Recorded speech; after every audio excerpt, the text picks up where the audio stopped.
I think that every generation has a signature superhero movie beloved by many. That's a reasonable thing to say, right? In the 70s, it was Superman. In the 80s, it was Batman. The 90s, it wasn't anything really, just more Batman movies that weren't really all that great. But now it seems to be the likes of Iron Man, Captain America, and others that seem to please the kids of today the most. But if we take the way back machine to the early to mid 2000s, just before the release of the first Iron Man film, ask anybody what the hero of the day was, and the answer you would probably get would be the Amazing Spider-Man. All others kneel before his webby glory.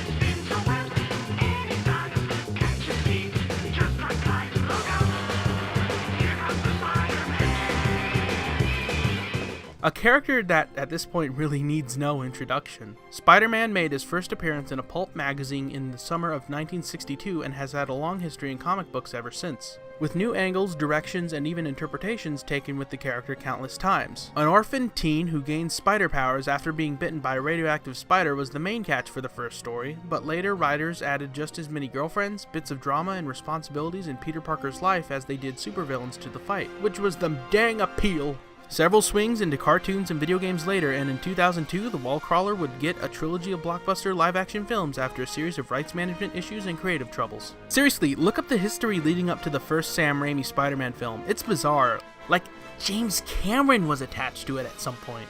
Pieces fell into place, and the stage was set for the webhead to swing into the spotlight at last. The films were a really great adaptation of the first 2 decades of the character, while the third was a lackluster attempt at emulating later Spider stories.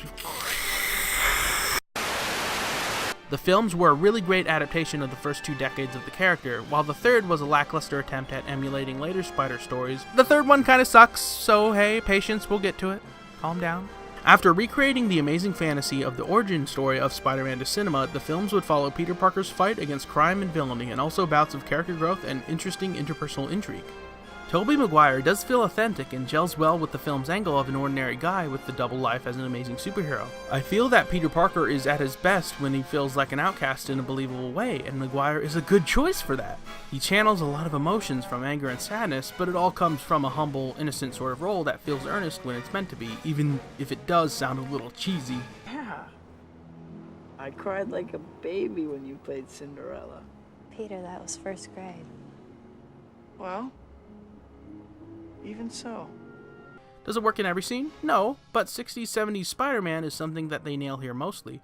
Franco's Harry Osborn is also great, again, when he plays it truthfully. Or perhaps when he's not as baked as he would be during an afternoon in April, if you catch my drift. Transitioning from a weird, but well-off home life to an adulthood with complex business obligations and relationships, Franco is good. He's good. So good.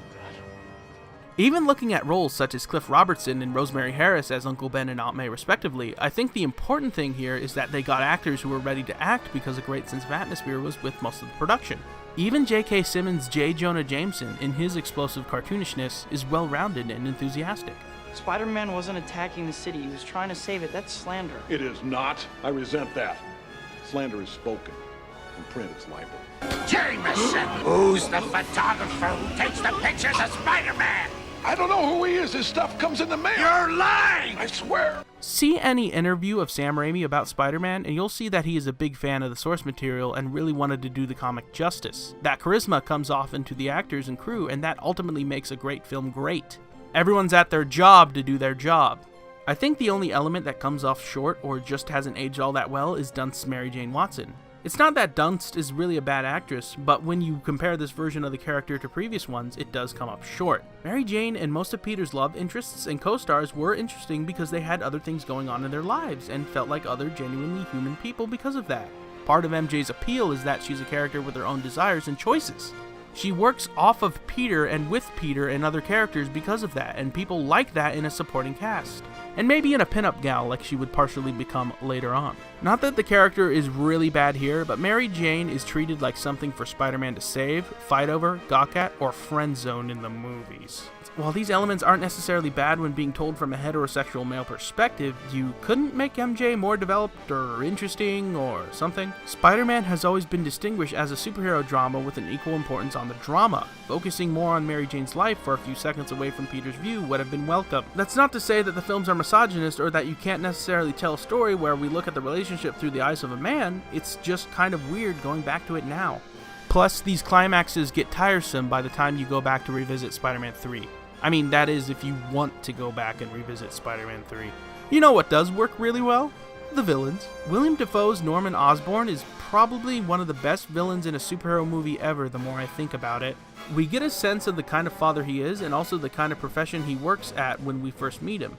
Dafoe nails this character from the psychopathic Goblin, which comes off as hilarious but not unthreatening, and also the sympathetic and honest Norman Osborn, a welcome change from the stickler in the comics and other adaptations. Sorry, not that the character's bad elsewhere, mostly. I just find him way more interesting here. Dumb Power Rangers costume and all. It's a fascinating performance from a fascinating script and actor. The film does a great job highlighting the tension between Norman and Harry, and also the demons within Norman, both away from and in reach towards the Goblin. You know how much I sacrificed? Alfred Molina's Dr. Octopus is also great, but the more I think about him, the more I feel like they overthought his character just an itty bit. Correct me if I'm wrong, but isn't Doc Ock supposed to be more of a sophisticated take on the wrongfully treated scientist goes mad on humanity after lab accident trope? Everything about his backstory in the comics leads me to believe that. Here, he's portrayed as a very successful and respectful physicist with a healthy marriage. Okay, his wife gets fridged and he develops the angst of not looking normal anymore, having a desire to recreate the mega experiment that he had been working for years but caused his supervillain accident. I guess the kicker here for me is that Spider-Man 2 added that the tentacles had some sort of artificial intelligence in order for them to work with the Doctor. It's not just a nervous system connection. When you get to the point where Molina develops his plan, it's the AI in the arms that ultimately persuade him in recreating the experiment at the expense of the safety of the city. Did you really have to make that change? You could have had Dr. Octopus be mopey about how he has these arms fused to his body and how he would return to crime in order to continue doing sciencey things. It just kind of feels overcooked. If they were to keep the AI elements, perhaps a rogue robot story would have been more appropriate than that of a mad scientist story. With Willem Dafoe's character, you could make the argument that the Goblin persona removed any sort of choice making from the character that would have made him more relatable and interesting, but to me, it seemed that he wasn't okay emotionally even before his science laboratory accident, and that he was dealing with somewhat dormant but schizophrenic thoughts under the influence of the serum. Your greatest creation. Bringing you what you've always wanted. Power beyond your wildest dream. That is what makes that character interesting to me. With all that said, Spider-Man 2 is by no means a terrible film because of that. It ramped up the drama, stakes, action, and it was better constructed in the filmmaking and technical departments. The image of a six-armed man crawling up a building is always going to stick out in my mind thanks to this film. What I want to say is that these two films are really, really great. That is, until we get to Spider-Man 3. While probably the best of the three by a technical filmmaking standpoint, Spider-Man 3 is riddled by problems from a character and plot position. The common criticism that I hear about 3 is that it has too many villains. While too many villains isn't a recipe for a bad movie by itself, the stories in this movie really hurt the film. Originally, Raimi wanted to do a team-up movie with Sandman and Vulture, but the studio was really pushing for the character of Venom to be in a movie, a character that Raimi didn't really have any fondness for. So we have Spider-Man and Venom in this movie. 60s and 80s Spider-Man baddies coming together. Okay, I can see that. Sandman is a criminal with a background of poverty and a sick daughter, and Spider-Man tries to stop him from robbing banks, but Sandman needs the money for his child. That's actually really compelling drama. Heck, if you want to add the black suit stuff, it would make for a compelling movie with some additional tweaking. I think the big mistake that they made early in the scriptwriting process was that they decided to finally tackle the stuff with Harry Osborn as the next Green Goblin, which overstuffs the film. I mean, they give Franco a bump on the head in order to have that plot exit the movie for a while. In my head. Spider-Man 3 is a Spider-Man movie that does a lot of dumb creative choices. Why make the symbiote suit from space when you're really not going to give us any idea or lead as to how it came to Earth? It being a science experiment would have worked better and no one would have yelled at you for not following the comics. Why have Mary Jane break off ties with Peter when he has proven that he can take down a guy with a glider and goblin steroids? And yes, for the love of Aunt May, Why portray this symbiotic relationship of the alien and Peter with a really dumb and really forced dance number and Saturday Night Fever bit?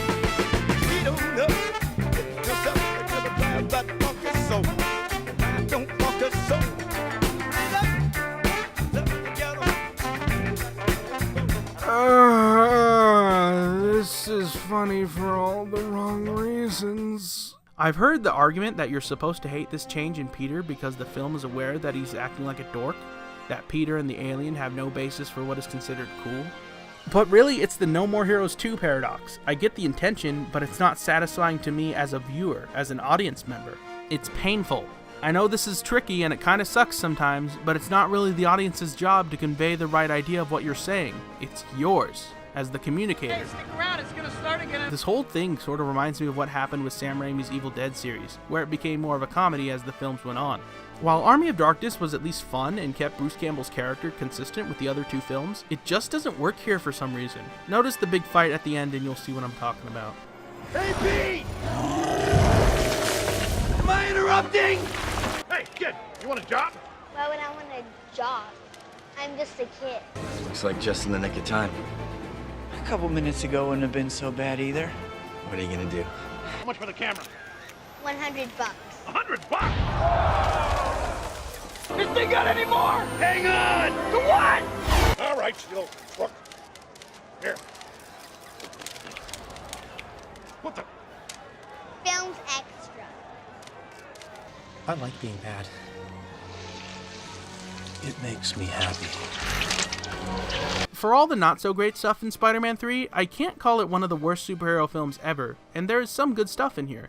Retconning Sandman into Spider-Man's origin story is really dumb, but not Joker killed Batman's parents dumb. It does provide for some interesting tension in the final version of the movie. In fact, pretty much everything with Sandman is stellar. From Thomas Hayden Church's performance, to the character's backstory and special effects, and even the character concept alone. The scene where Sandman is born is a rightfully praised highlight of the movie. Sandman realizes his power, he is reminded of what he wants to accomplish, and sets out with a new desire to do it as a being made of sand, all without any dialogue. This scene is why I love science fiction and the superhero genre. Seriously, at least give the movie a watch for this. Is the Sandman stuff perfect? No, but out of all the things in the movie, he's the highlight of the film easily. And you know what? Venom is alright here. We don't see much of him, but it's pretty cool that we get to see the character in a live-action film. Topher Grace is an odd choice for Eddie Brock, but I like that he comes from Peter's newspaper job instead of being more skilled in things like engineering or weapons design. And plus, him being similar to Peter, only having great irresponsibility with his great power, is an interesting addition to a character that is pretty much an evil doppelganger of Spider-Man. The thing I like about Spider-Man 3 is that it does feel like a conclusion to a 3-film story, intended or not. Sandman and Spider-Man come to a rocky exchange of forgiveness, and Franco, pot jokes aside, finishes the feud between Goblin and Spider decently. It is a good scene of high school friends finding some sort of closure. I don't even mind that Eddie dies in the line of fire for the symbiote at the end. It's actually kind of fitting, and I love that the movie does end on a somber, ambiguous tone when compared to 1 or 2. I think that part of the hate for Spider-Man 3 is that it didn't live up to the hype as set by 1 and especially 2. Think about it, it's a film series ruling the world at the moment, getting a new movie with an interesting plot hook and a fan favorite character. Just the movie ended up being meh with little of what people wanted. It having scenes of silly moments that seem to take priority over the superhero shenanigans, namely the black suit stuff. Is Spider-Man 3 a great film? No, but I want to give it more credit than most have let it have, and it looks like we have eased up on the hate after its debut back in 2007. The first string of Spider-Man films are mostly great, groundbreaking in the character's history, the field of special effects, and in the superhero genre. They don't try to 100% copy the classic 60s and 70s comics, but create a new world with a unique identity just like the Superman and Batman movies and the MCU right now. Some aspects of it are dated, but I think we owe a lot to Spider-Man 1, 2, and 3 in terms of blockbuster filmmaking and the superhero genre in cinema of the new millennium. Leave Spider-Man alone! You gotta pick on a guy trying to save a bunch of kids! You mess with one of us, you mess with all of us! After the release of 3, Sony and Columbia Pictures were dead set on keeping the beloved hero on tap, and as Marvel Studios ramped up the Avengers hype, they were going to do it by any means necessary. Which we'll cover next time. I'm MaximumAustin, and as always, remember to keep being confident and you enjoy your day. Excelsior!